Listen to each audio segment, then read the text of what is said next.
Tough because you also have to be aware that you can't look sleepy, because if you look sleepy, you look rude. Yes. So even if you are exhausted, you have to be very switched on. Well, you look very switched on, so Thank you very much. This is, of course, your second time as Spider-Man. Yeah. And when we speak to the women superheroes, they say they can't go to the loo.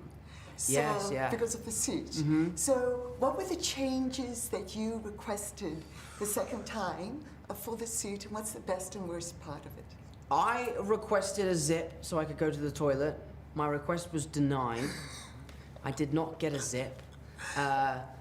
But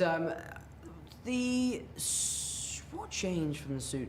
The Bosco suit, which is the red and black one, we completely reconfigured the helmet underneath. The helmet on the first film really didn't work very well, and I ended up cutting my face at one point on it, and it just wasn't a very good design. So the new helmet that we had worked really well, and it didn't give me any bruises or cuts or anything. We cannot cut the star's face. You're way too I young would rather for that. not, yeah.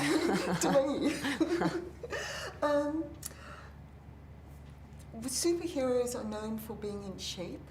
Yep. Did you feel any pressure to be a particular shape, grow some muscles, or?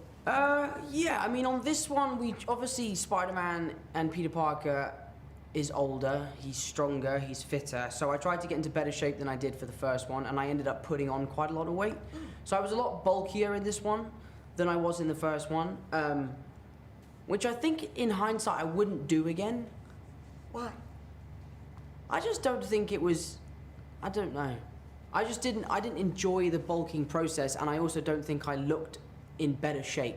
I just was a bit thicker and a bit chubbier in the face a little bit. All that hard work and it didn't pay off? Yeah, I should have just done some more running. I should have just stayed a bit fitter, because basically for me, I find it quite hard to put weight on. So I did no cardio work at all. I just did weights. So whenever I had to do cardio, I was incredibly unfit.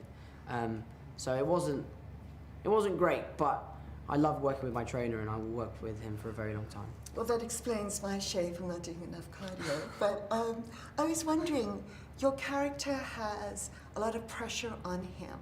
Mm-hmm. And I would think for you taking this role must have been very similar. Yeah. Now that you're in it, what were the surprises? What was the best part? And what were the things that were maybe more challenging that you didn't expect? I think what is really challenging is just the sheer workload. Like, it's a really hard film to make, because every day you're doing important scenes for a movie that you know is going to be very successful, that you know is going to be very big. So you have no real room to mess up. Every day you need to be on your A game, you need to do your best job. So for me, I find that quite hard. There's no off days. But what I found really fun is how much the fans enjoy these movies, and how much people really, really appreciate the work that goes into them, and how much they are just a labor of love, these films, and the fans really appreciate it, and they're always super excited to see it. Like, we're going to a fan event later tonight, and I'm so excited to go and see the fans and hang out with them. And I don't know if we're showing them a clip or something, but we always normally show them something, and it'll be really fun. It sounds terrific. Thank you. Thank you. Congratulations. Thanks very much. Pleasure to meet you. Nice to meet you. Nice to meet you. See you soon.